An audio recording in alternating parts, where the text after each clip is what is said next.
Hello, I'm your host, Leonard Duncan. Welcome to a new episode of ATV-TALK and Motorsports Podcast. Please join us every Tuesday at 5 p.m. Pacific Standard Time. We bring you interviews with industry professionals, live events, live news about the motorsports industry in every episode. Enjoy the show. Whether we are out riding with our friends and family or racing in extreme environments, we all need good tires. That's why I recommend GBC Power Sports Tires, a division of Greenball Corp. Their products, which include XC Master, Mini Master, and Groundbuster 3, are what leading professionals in the ATV-UTV industry are using. You can get your tires at greenballtires.com or find them on Instagram as GBC Tires for further inquiries. Are you looking for the best suspension technology for your sport ATV? Look no further than Elka Suspension, the industry leader in sport ATV suspension technology. With championship wins in prestigious events such as the Dakar Rally, Score, Best in the Desert, ATV MX, Cross Country, and Works, Elka Suspension has established itself as the go-to choice for athletes and enthusiasts alike. But they don't just stop at ATVs. They're constantly expanding into new markets, including UTVs, trucks, SUVs, pit bikes, snowmobiles, and more. Their commitment to innovation and quality means they're always looking to improve and adapt so you can enjoy a smooth ride wherever you go. Want to learn more about what Elka Suspension can do for you? Visit their website at elkasuspension.com or give them a call at 450-655-4855. They will always be happy to answer your questions and help you find the perfect suspension solution for your needs. Mike Coe, what's going on, brother? Oh, just another day in paradise. Dude, you knocked it out this time. Just bang, first time. I wish I could say that was the case, but it wasn't, man. That took a while for me to finally get going. Well, hey, we're only 3 minutes into the deal, and you're already here, so that's pretty awesome. Brendan Fraser, thanks for joining in, buddy. We talked a lot about all of the things the last time you were on. Are you cold? Not too bad. Not right now. Wearing my little jacket here. Well, yeah. Were you out riding earlier? Is that I was. Okay. All right. On the Katoom. Yeah, of course. There's nothing else, right? No, there's plenty of good bikes out there. I just have one of those right now. Are you looking to get a different machine? I might get one. I just got invited by Jimmy White to do a 5-day ride from his place in Arizona to the Grand Canyon in the spring.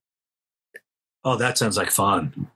Yeah, one of his other riding buddies has more of a dirt bike and an 892, and he says that they've done this trail before, and he doesn't think a 890 would be too much fun. So I might have to get something a little lighter. Well, KTM has that 500 model that's not bad. Yeah, I had one of those. I actually sold it about a year ago when I started riding the 890. But that's all right. I can always get something else. You can never have too many motorcycles, Right. I mean, I'd love to be in the market to be buying one, but not right now. Things are too hopping and too busy, in our world. Yeah. You stopped by the other day, and we were bouncing off the walls. Yeah, well, that's good. That's good. Right. So last time we talked, we got really in depth with a lot of the stuff that went on when you were racing with Honda and Yamaha. We never really dive into what it was like that first year riding the Banshee in Baja. How much developmental time did you get before they threw you out to the wolves with that machine? It was quite a bit of development. They were kind of stingy on machines first. Dean ran up there and they let him have a pre-production Banshee, and he was supposed to ride it for a week and then drop it off and let me ride it for a week, which he did. But when he dropped it off to me, he'd already smoked the clutch. I had to spend, a little bit of time. Fortunately, the clutch was the same as a RZ350, and we were able to obtain some plates and some springs, and I was able to ride it. But the pre-production ones, and even the original 87 bikes the shocks really weren't optimal. I mean, they were really, really stiff on the front. The back shock worked okay, but the front shocks were really too stiff. But in the meantime, I mean, we were going up to LA where the bikes were, and they had Öhlins shocks being built for it, and they had Stuart Toomey involved with the motor and the porting and the pipes. So yeah, there was plenty of preparation for that 1986 Baja 1000. Did you guys, I mean, when I mean the preparation, how much actual seat time did you get on like a race style machine before the race happened? Oh, plenty before. I mean, we, back then in the late 80s, we were still pre-running the course and stuff. And by then I had a production Banshee of my own. And so yeah, we put a lot of miles on them getting ready for that race. Did you have a parts deal where, when you wore them out, they would replace the parts just like they did when you rode for Honda? Oh yeah, it was almost identical. In fact, it actually was a little deeper. You could order anything from Yamaha. It didn't necessarily have to be Banshee related. So, but for the most part, that's all I really needed was, replacement parts and stuff that we wore out, which really wasn't that much because by then I had a lot of my previous sponsors back on board that I had to kind of divorce myself from in, my three-wheeler days. But yeah, tires and most of the other things really weren't. They're all aftermarket stuff by then. Really? Yeah. And DG Performance was my main sponsor back then, and they were well on board. So they were, grinding cylinders and making pipes of their own at that time for the Banshee. So I already had the thing, at least my practice bike, and I had a race bike, practice bike. I had a bunch of Banshees. And the one other thing cool about Yamaha and Suzuki, for that matter, when I rode a Suzuki in 1986, but all of the equipment and parts and stuff that you obtained from them, they were yours at the end of the year, whatever. You didn't have to give anything back. It was just all yours. You could sell it or keep it or do whatever you wanted. Really? Yeah. And Honda, you had to give everything back, right? Everything. Yeah. They kept a track on them, all the parts and stuff that you ordered and they sent. They kept records and copies of everything. So you had to give back the broken stuff too? Not necessarily, but you had to keep pretty good count on what you had and what they wanted back at the end of the season. Your major parts, like frames and suspensions and stuff like that. They wanted to know why you needed them, and sometimes they wanted them back. But when I was with Honda, we were up there every Wednesday. We'd have to go up and work and order parts and stuff. So there was a constant exchange of stuff. But in the end, like I said, when for me anyway, in the end, that was Bruce Ogilvie was on his way down to so I could sign my contract for 1986, and we can get that in another episode. But ultimately, they came down and just confiscated everything Honda, all my trikes and parts and everything, and then I was done. Oh wow, that had to have been horrible. Yeah, it was a kind of a crappy way to do it. They strung me along for some time, negotiating and coming up with contracts and salaries and win money and all that, just like before. It was pretty similar, but I knew something was up. There was a kind of a long time, it's more than a month after we would normally have everything finalized. And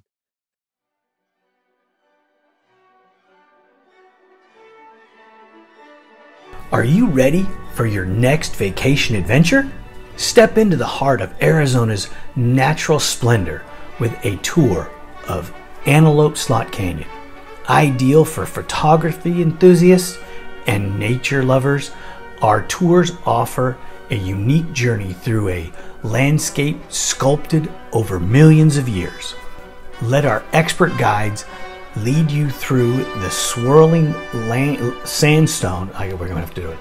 Let our expert guides lead you through the swirling sandstone formations where every turn reveals stunning light displays, geological marvels. Secure your spot now at Antelope Slot Canyon Tours and prepare to be awed by the canyon's mystical beauty. For details, please visit us at antelopeslotcanyon.com.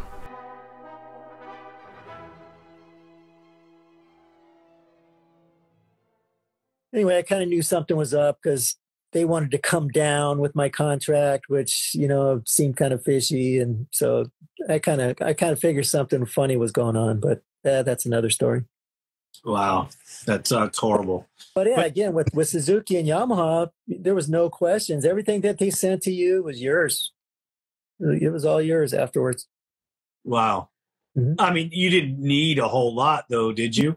No, not really. I mean, I was never, a type of person to really take or try to possess more than I needed. I mean, they were already very, very generous at Yamaha. Like I said, giving you stuff. And in fact, in 87, they sent me a couple 3-wheelers complete because I think we talked about it a little bit at the Mickey Thompson.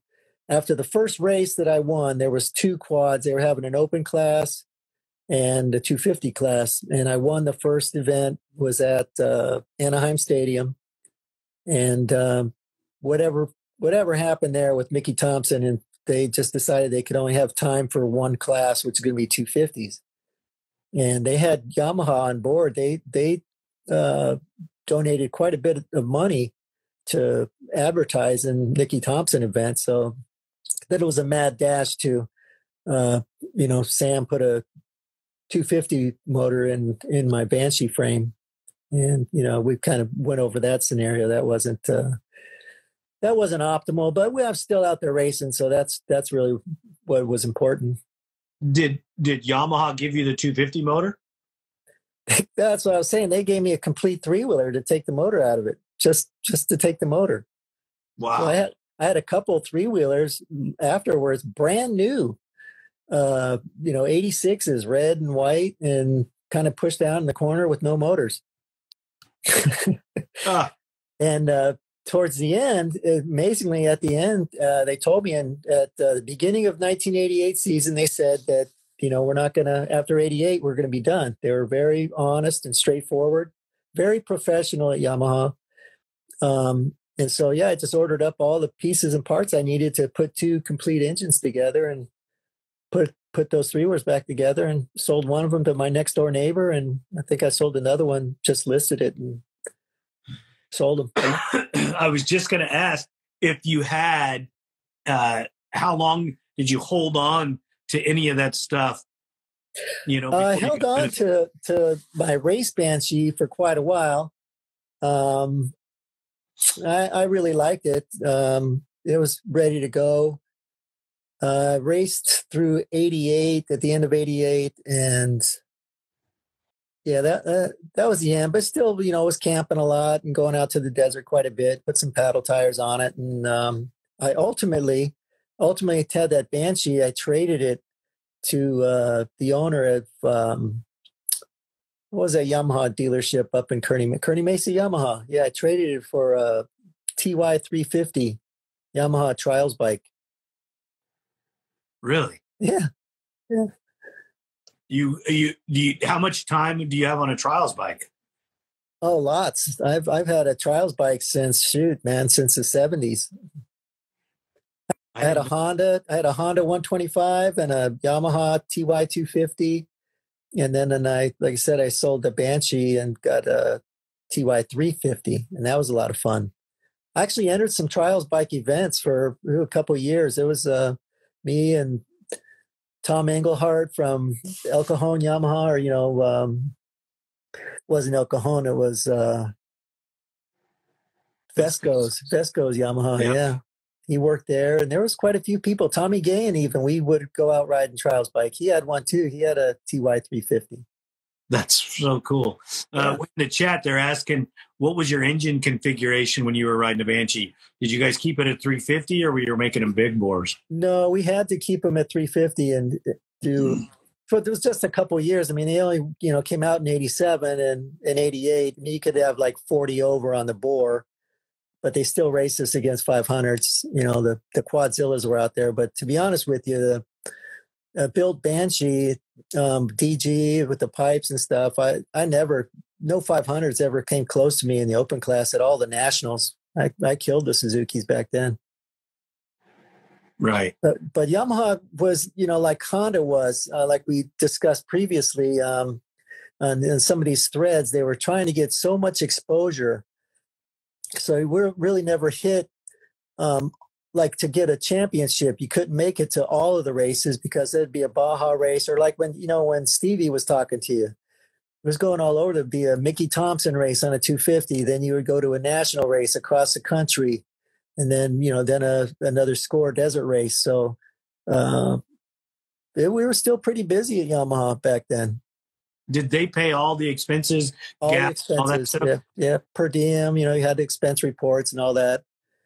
And they had pretty good, at least by the time I was racing for them. I know they seemed pretty stingy back in the three-wheeler days, early three-wheeler days anyway. And I can understand that.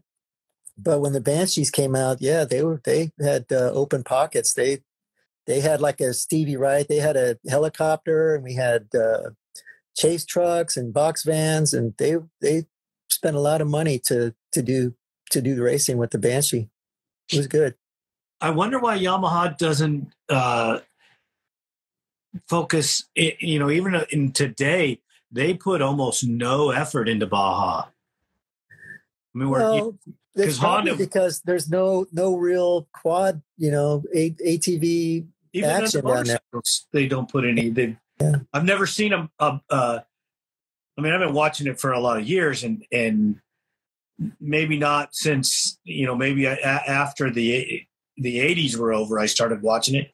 But I haven't seen a push from Yamaha from the 90s up, and even in the motorcycle stuff.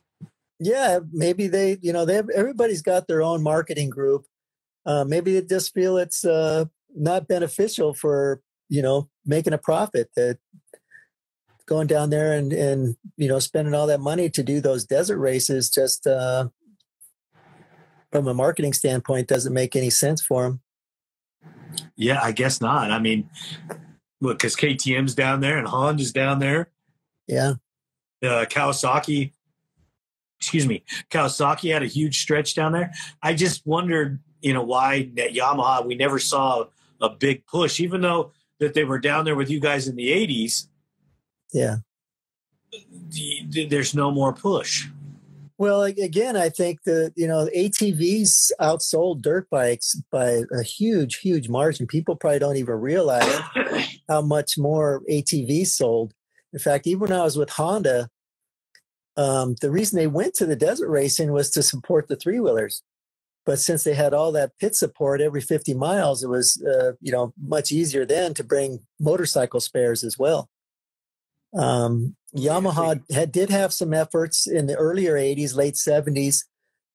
Chuck Miller, Bruce Ogilvie, they both rode for the Yamaha factory team. But even then, Yamaha did have a minimal effort.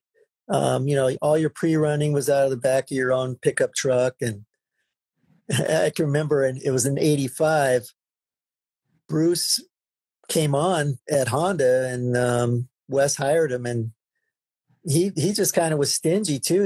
We previous years, 80, 82, 83, 84, we had the box fans. And then when Bruce came on board, he made us go back to like when he was down there. We had to pre-run out of our own trucks and just got real stingy.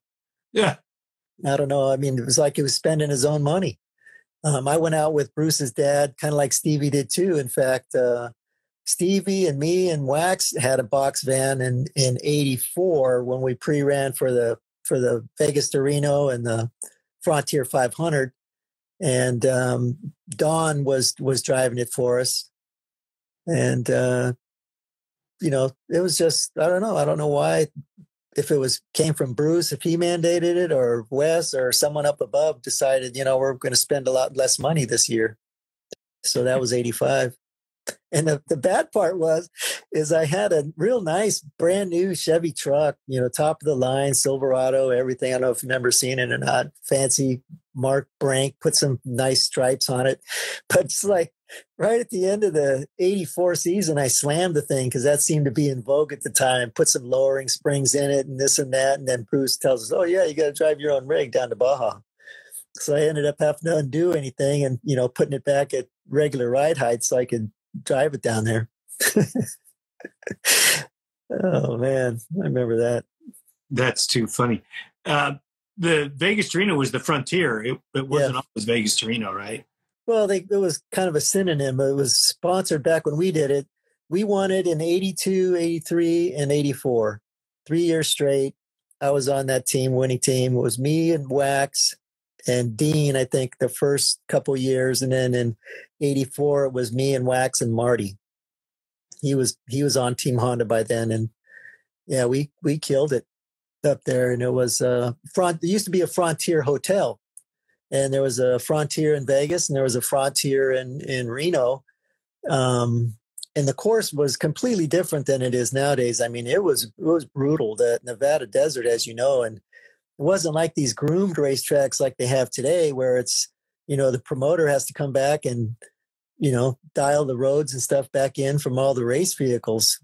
Evidently, that's what Dave Ham told me. So, the courses are a lot faster now than they were then. In fact, I remember the first time we did the Frontier 500, it took us longer to do that race than the Baja 1000. It was a long race.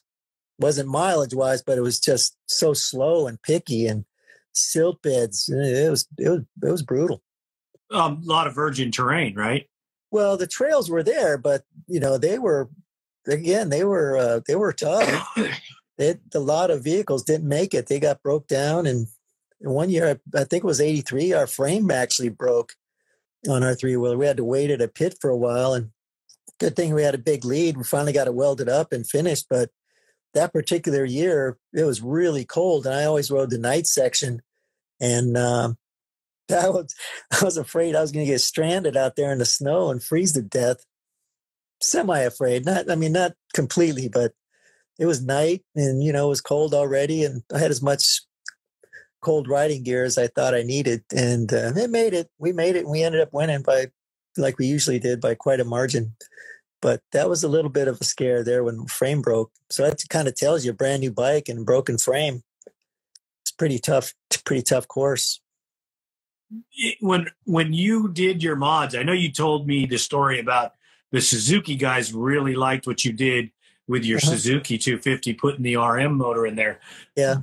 But when you were working with Honda and Yamaha and you had failures, how did the factories handle that? Did they get intense with it, or did they come and take the broken machine and dissect it? How did they deal with that? I seen, like you probably have, I seen so many bizarre failures, like you're saying. And to be honest with you, I never really had any. I think it was mostly because we were probably better riders. And I don't remember any of the team riders really having any strange things going on. I mean, in 85, again, when we couldn't have any outside sponsors, so no DuraBlue or aftermarket Excalibur axles, we had to run stock axles, and we did bend those on a regular basis, but we just replaced them with new ones. But other than that, really no major issues with anything breaking or failing.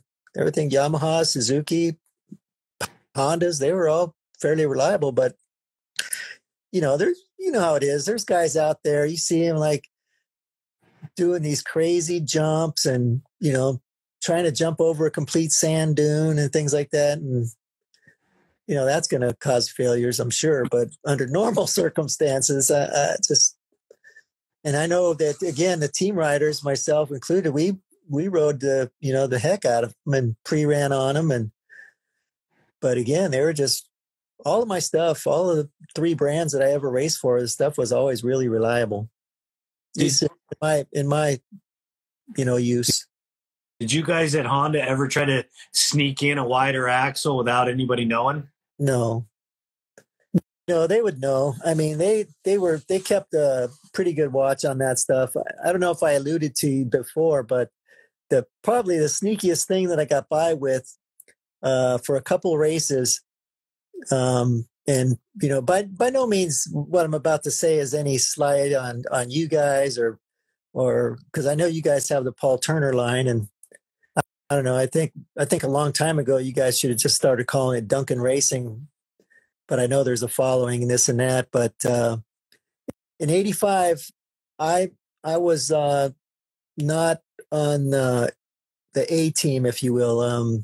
Marty and Paul and his mechanic Steve Carter were all on their own program, and I was not getting optimal performance items from Paul Turner. All of my stuff was actually cast-offs, and I couldn't run anything else, and I didn't have anything that I felt was equivalent to the last DG pipe and cylinders that I had been running. And so they just catered to Marty. I mean, everybody has a different riding style and wants their own particular power band. And a lot of that stuff is what they were trying to suit for Marty. I get that, but that stuff didn't work for me. I didn't care for the type of power band and power delivery that I was getting from Paul Turner stuff. And towards the end of the season, since I couldn't get anything, there's a number of other little things during the season that I did. I don't know if we want to discuss it now or not, but we've talked about it a couple different times where you made some changes. You didn't get in trouble for any of that stuff. You just did it. No, I didn't get in trouble, but they confiscated it, and it was back to running Paul Turner stuff again. In fact, one of the things, because again, I wasn't able to get the power I was used to, so. And you may know one of the years of CR cylinders, I think it had the ATAC valve thing. It had the same bolt pattern as the three-wheeler cases. Mm-hmm. And I had one of those cylinders. It was, chrome bore with the cast iron rings and stuff. And I had one of those. And in my opinion, or at least for my style or my taste, that cylinder and a different pipe was more optimal for me than what I was from the standard or, production Paul Turner stuff. I wasn't getting all those fancy hand-built pipes and stuff that Marty was getting. I had production stamp pipes, and they were okay. I mean, it wasn't like the bike was slow, but it was never really on par with Marty's. So anyway, I had this attack cylinder and a pipe, and I really liked it. And we were going to one of the nationals, and it was working really good for me. But once we got to this race, it was somewhere in Kansas, I believe it was. And during the practices and stuff, it just didn't seem exactly right. It seemed something was off. And in the main event, it started slowing way down. And I still think I finished 4th or 5th or something in that race, but ended up taking it apart to see what the deal was. And lo and behold, at some point, someone took it apart and ported it.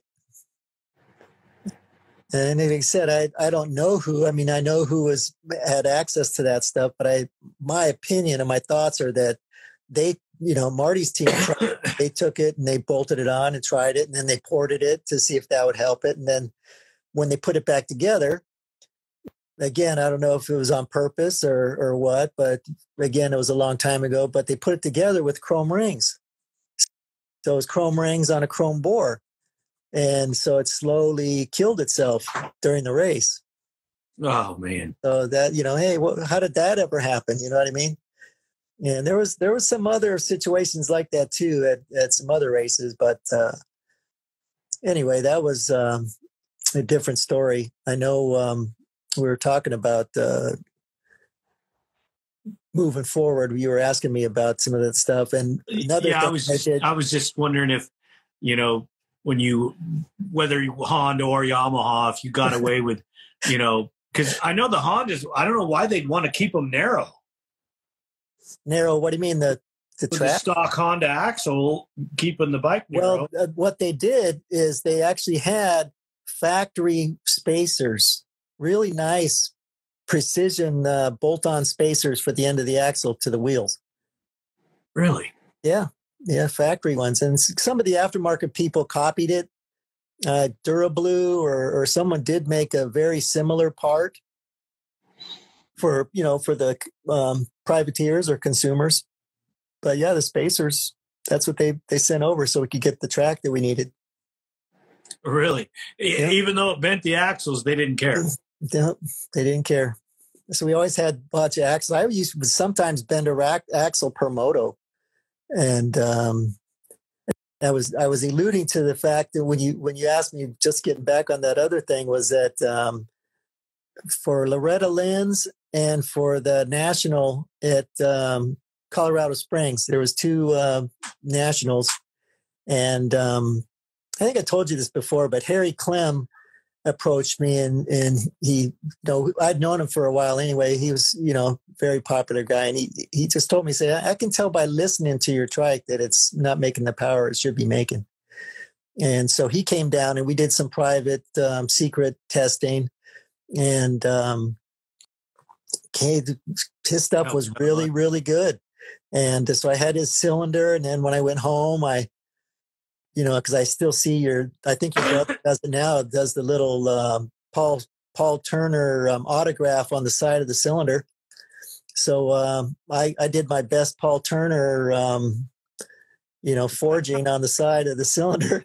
And I cut the little tabs off of one of the Paul Turner's pipes, and I tack welded it onto Harry's pipe, and I tried to camouflage it the best I could. But reality is when at the Loretta Lynn's, I won.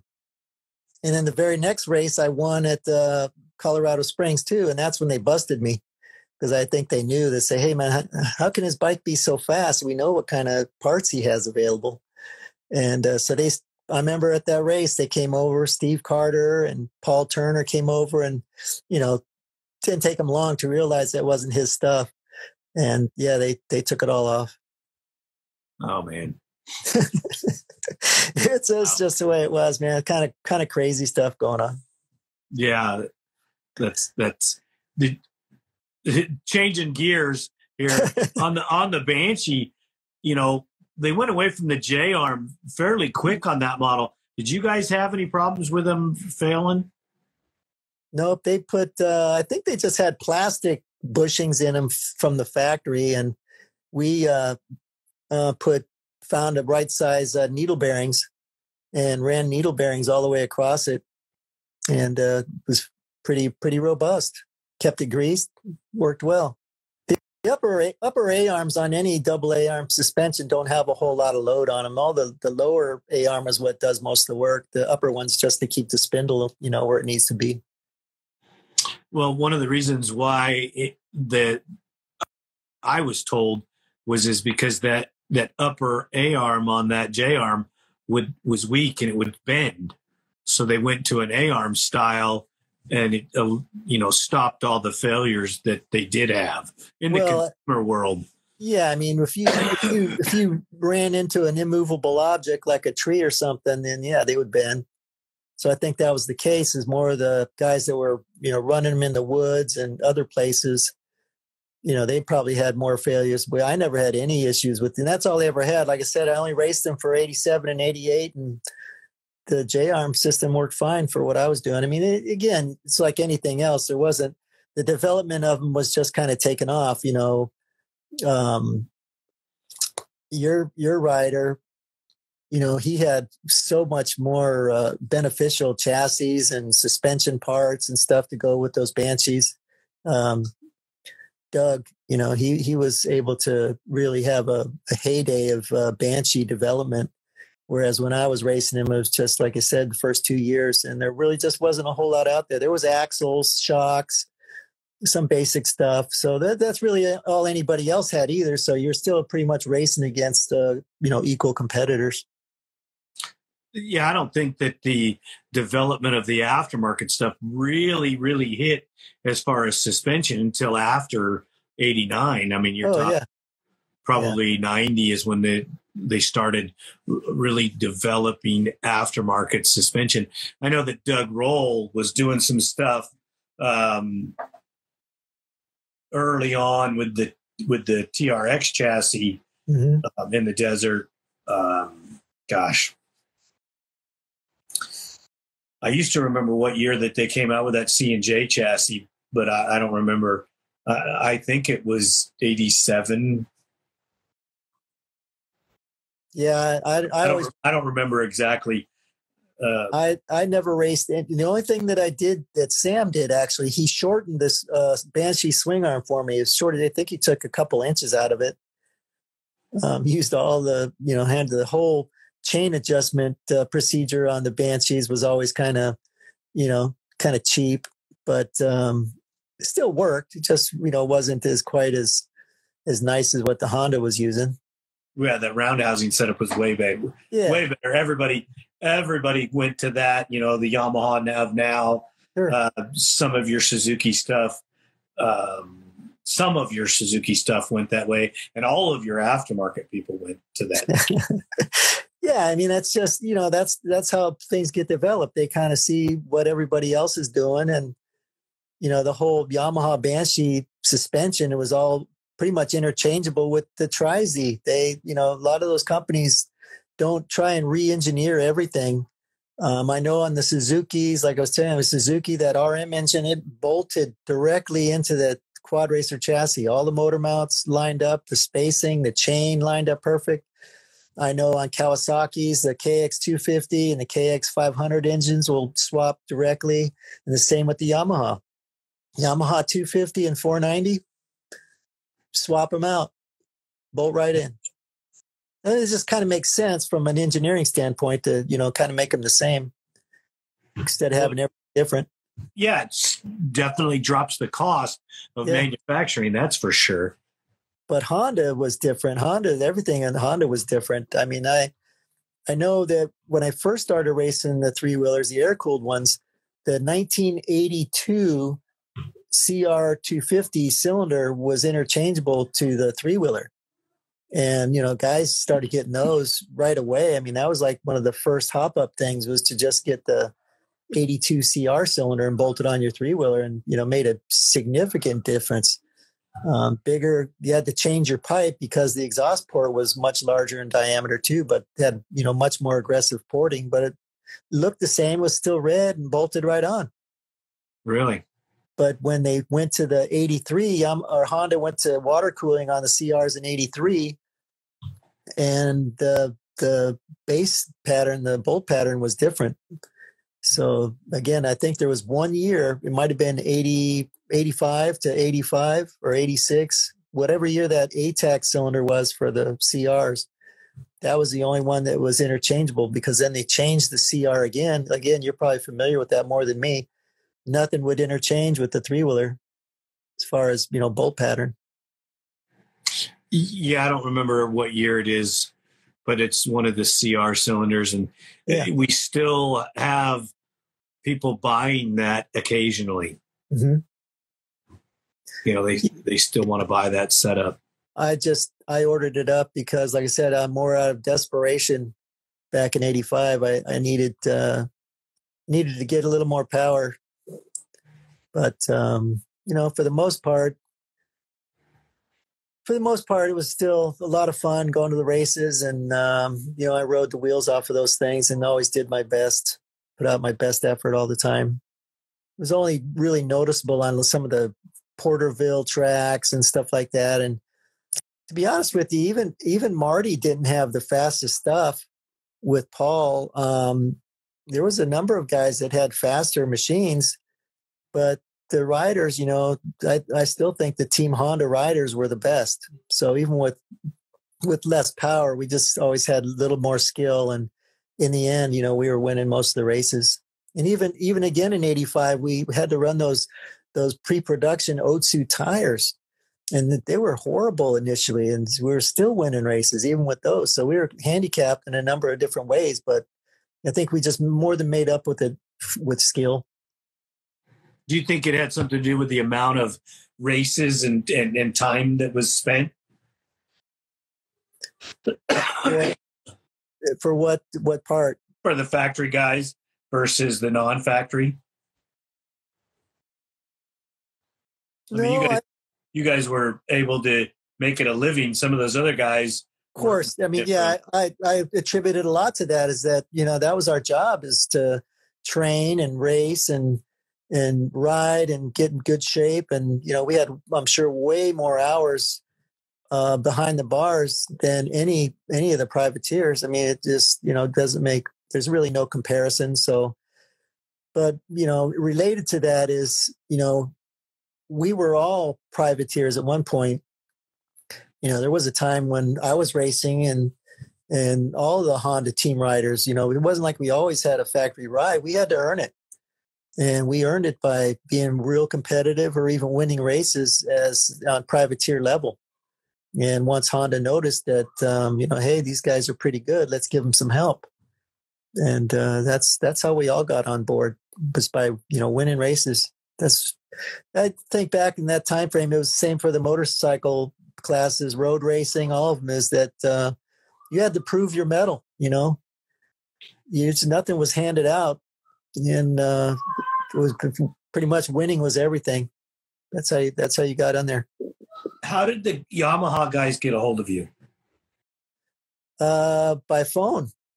Well, obviously that, but I mean, yeah, it was just that way. I mean, I had just won the 85 Baja 1000 on a 3-wheeler, my last race for Honda. And through 86, I was racing at Suzuki.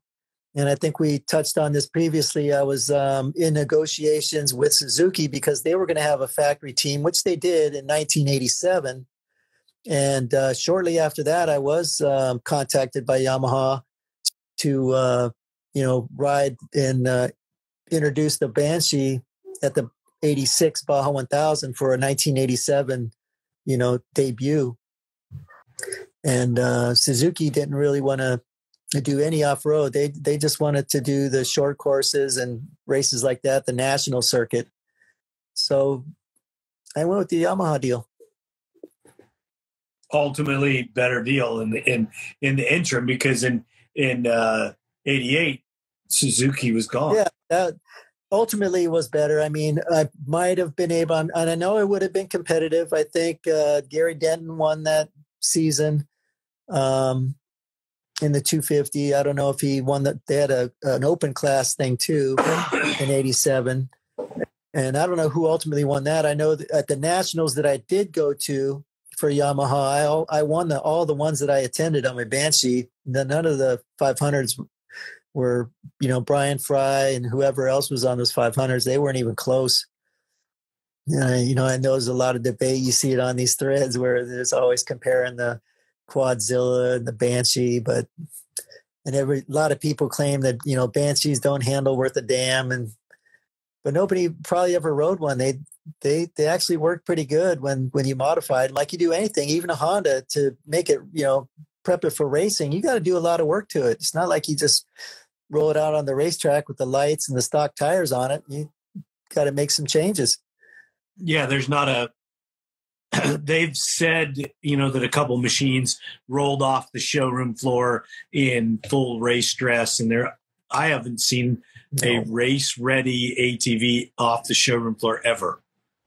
Yeah, even the 3-wheelers. I mean, they had that little black number plate on them, and the headlight came off real easy, but nobody raced, especially short course with stock tires. We actually did use some modified Otsus that used the same carcass in off-road racing. That's where they worked pretty good.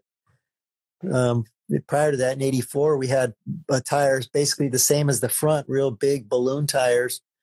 And the 85 size tires and the added plies that they put in them to make them tougher and less puncture or more puncture resistant for desert racing, then those things work great. And they were also able to tighten up the cords and stuff. So our front tires were actually much, much smaller diameter. Instead of having a round profile, they had a much flatter and smaller diameter for the fronts for short course racing. So there was some tires that we did help develop that were ultimately available to the public as well. And that was, what did they do for the desert? Did they Did they make a 6-ply front tire for you, or set a tire? I don't know if it was 6 plies or if they somehow tightened up the plies. I know they did make them maybe thicker rubber. They were different than the standard OEM tires. But yeah, I don't think I ever had a flat with those custom tires, because I think the 3-wheelers in '85 came with Dunlops, but Otsu made one with the same tread pattern for us. And again, they changed the internals of them to make them way more robust. They're a little bit heavier, but not much. But they sure were less more puncture resistant, I should say. I never had a flat on one of those. That's a definite advantage to having a setup that didn't fail, where your competitors didn't have that.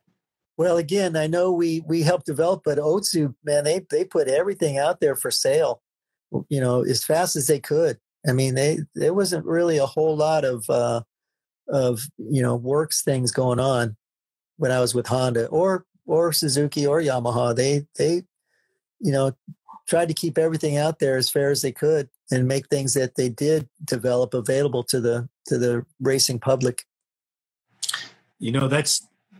That's not the story you hear very often, because I don't ever remember being able to buy any of that stuff. Yeah, well, you probably had to go to your Honda dealer and probably had to order it, and it was probably expensive. But a lot of the guys that ran close to us did have some of the same stuff. They were always around and looking and checking and inquiring about, hey, where can I get a set of those? And Wes McCoy was very generous a lot of the times. I mean, I know he gave away lots of stuff to our competition. It's like when your last thing with Stevie was the same. I mean, even inviting the Yamahas, and when we raced up in Alaska, Honda actually hauled Jimmy White's bike up on the same container ship as ours, just so he could be up there, and then he ended up winning. So, I mean, that again, they did a lot of work, a lot of promotions to just spread the wealth. There was a number of other champions. Never had a Mickey Thompson championship because I was never able to make all the Mickey Thompson races. The ones that I did go to, I won. I won a lot of Mickey Thompson races, but then the next event was probably at some other race or score race or something else. Wes was always sending us off in all different directions to try and, cover as much of the racing as we could. A lot of times we were spread pretty thin, and on some of the stuff he would bring us together and we'd, team up on stuff. Mostly at the Nationals in '85. We were all there for those.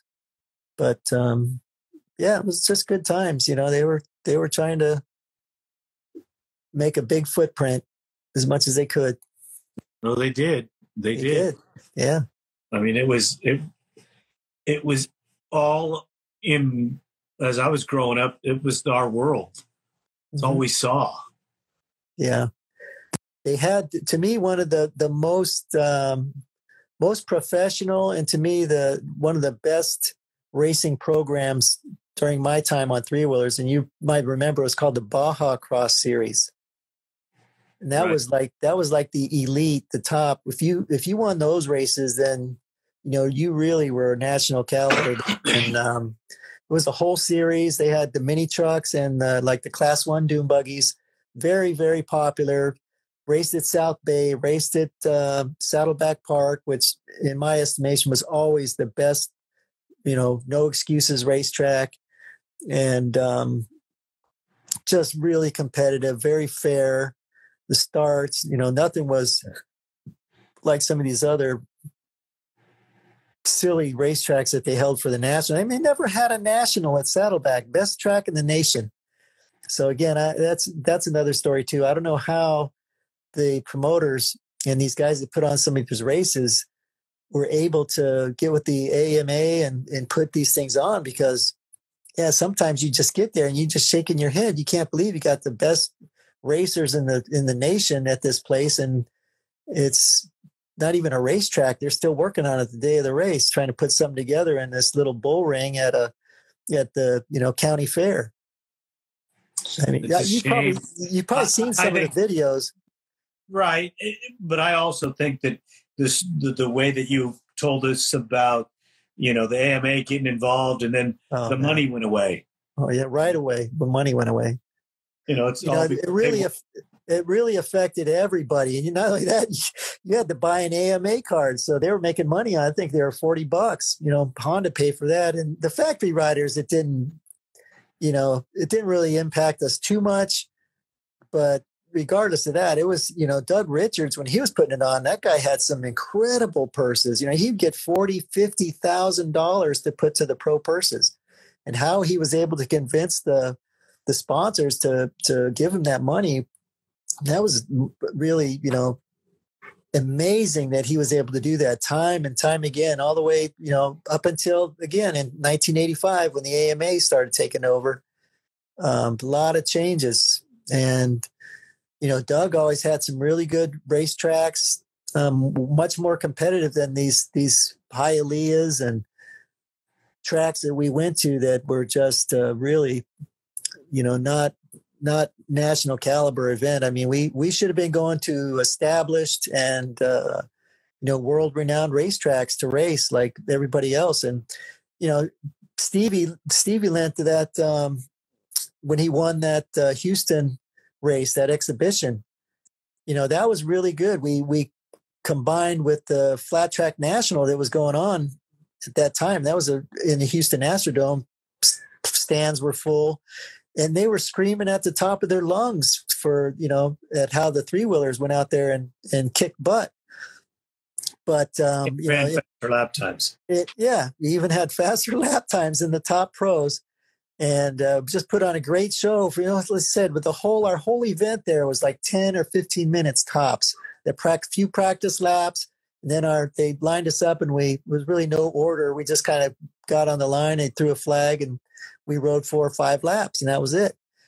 And, but the crowd loved it. And my anticipation was that, hey man, three-wheelers are going to get on board with the flat track series. We're going to go to these TT races, which were really nice and well groomed and professionally run. And, on racetracks that have been around and had a lot of history, very popular, but instead that never materialized,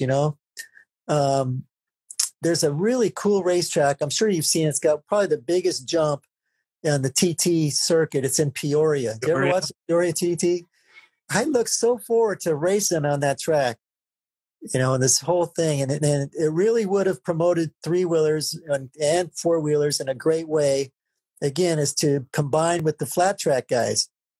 Yep. And people can say what they want, but even oval racing, like we did up at Verona way back when, right? That's very, very competitive and semi-safe racing, just going around in a circle, But TT and flat track, I think, is more natural for an ATV than motocross. Yeah. And even desert. I mean, when you watch a TT bike under the lights and just the way that they look, the way they drift through the turns, I mean, it's just natural. It's just poetry.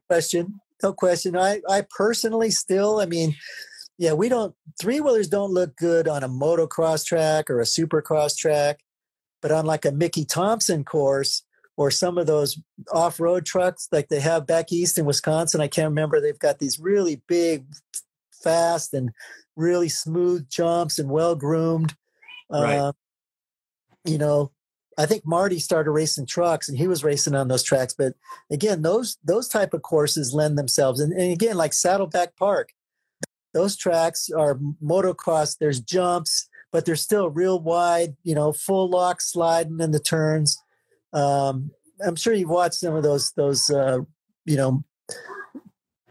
don't even know what they don't call them monster trucks, but those, I think Lucas Oil was putting on an event for him. Yeah, that's what you're talking about. Yeah, those type of trucks. It's kind of a stadium truck, but it's not. Stadium. Those courses lend themselves well to ATVs too.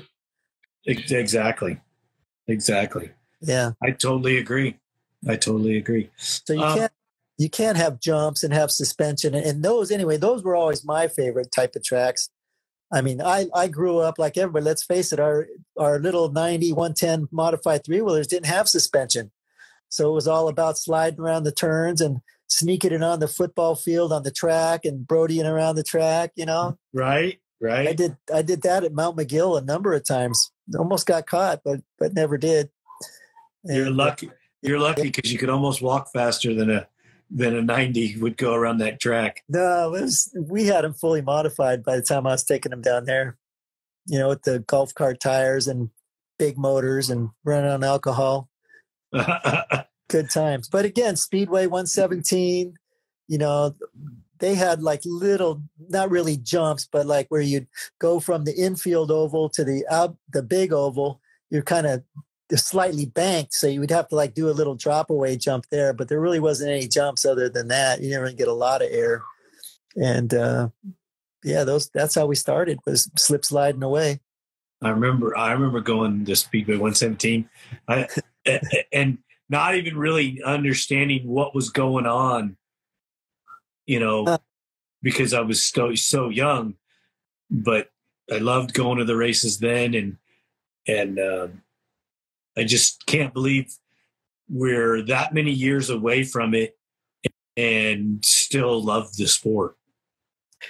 Yeah, those were really fun times. I mean, you know, amazing with Bob Basile and his dad put those races on, and then they combined on Wednesday nights. It was motocross and three-wheelers, and they would start every other Wednesday. It was so one Wednesday motocross was first, and then three-wheelers were second. The next Wednesday, three-wheelers would be first. So he was really fair in that on switching up the times, because when you race second, you would be rolling out of there like at midnight. And the next day, you got to go to work or school. Yeah, exactly. Yeah, it was some cool stuff, man. It was. Yeah. What do you got coming up here in the future other than that ride that Jimmy asked you to go on? You got anything special coming up? My wife and I are thinking about doing a little road trip here over Christmas. Not sure exactly where we're going to end up, but we're gonna go somewhere and on bikes. No, just road trip on car. Oh man, yeah. We don't know if we're going to go north or over to Santa Fe or something like that. Just some Christmassy stuff. Just go have a good time. Yeah, that's take awesome. Take the dog and do some hiking if there's not too much snow. There's lots to see out there. Nice. We're talking about Bryce Canyon, maybe go up to St. George, and now that it's wintertime, it's not so blazing hot. And just go check it out and just see. Yeah. Just enjoy it. Well, you're retired. Is she retired yet, or not yet? She's got a couple more years. Couple more years of work after this. She's a teacher, so they get Thanksgiving week and a couple weeks for Christmas, so that's why we're doing our road trip then. She'll be off work. Nice. Well, I hope you enjoy that. And if I don't talk to you beforehand, have a Merry Christmas, and I hope that your trip is good and you guys have a great time. Oh, we will. Whatever we end up doing, it'll be good. Awesome. Mike, thank you so much for spending some time with us.